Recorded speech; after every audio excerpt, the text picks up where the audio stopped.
வணக்கம். நான் நந்தகுமாரி. 2ஆம் பருவம் BA தமிழ். இன்றைய செய்தி: நீண்ட ஆயுளுக்கு புதிய மருத்துவ படிப்பு. மனித குலத்திற்கு இருக்கும் பெரிய அச்சுறுத்தல் வயதாவதுதான். உடலியல் இயக்கத்தில் அது ஒரு இயற்கை நிகழ்வு. மரத்தில் ஒரு புதிய தளிர் உருவாக்கும் போது இலை மூச்சு வாடி விழுந்தான் செய்யும்.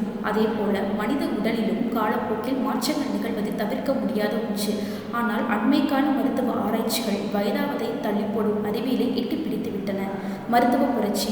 மருத்துவத்துறையில் ஆரோக்கியமான முதுமை காலமும் நீண்ட ஆயுளும் தொடர்பான பிரிவு அதிவேகமாக வளர்ந்து வருகிறது. மனித குலத்தின் இயற்கை நிகழ்வை மாற்றியமைக்கப் போகும் இந்த துறை சார்ந்த படிப்புகளும் அறிமுகமாகிவிட்டன.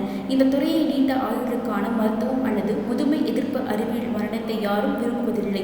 செல்வச்செழிப்பு மிக்கவர் தொடங்கி எளியவர் வரை எல்லோரும் இன்னும் கொஞ்சம் நாள் வாழ மாட்டோமோ என்று தான் எதிர்பார்க்கிறார்கள்.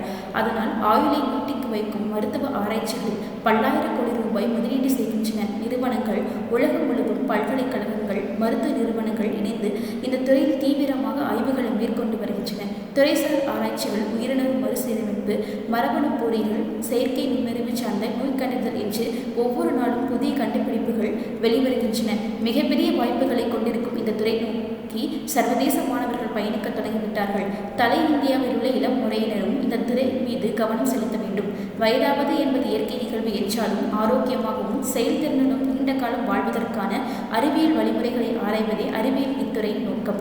நோய் வந்த பின்பு குணப்படுத்துவதிலிருந்து நோய் வராமலே தடுப்பதை நோக்கி ஆராய்ச்சிகள் மேற்கொள்ளப்படுகின்றன. இதுவே இத்துறைக்கான அடிப்படை. இதனால் மனிதர்கள் முதுமையிலும் சுறுசுறுப்பாகவும் தன்னிறைவுடன் வாழ்க்கையை வாழ முடியும் என்கிற நம்பிக்கை உருவாகியுள்ளது. அனைவருக்கும் பிறந்ததின் அடிப்படையில் வயது கணக்கிடப்படுகிறது. ஆனால் உடலின் தன்மையை வைத்து நம் உயிரியல் வயது என்ன என்பதை கணக்கிட முடியும். 45 வயதுக்காரரின் உயிரியல் வயது 35 இருக்கலாம் அல்லது 60 இருக்கலாம்.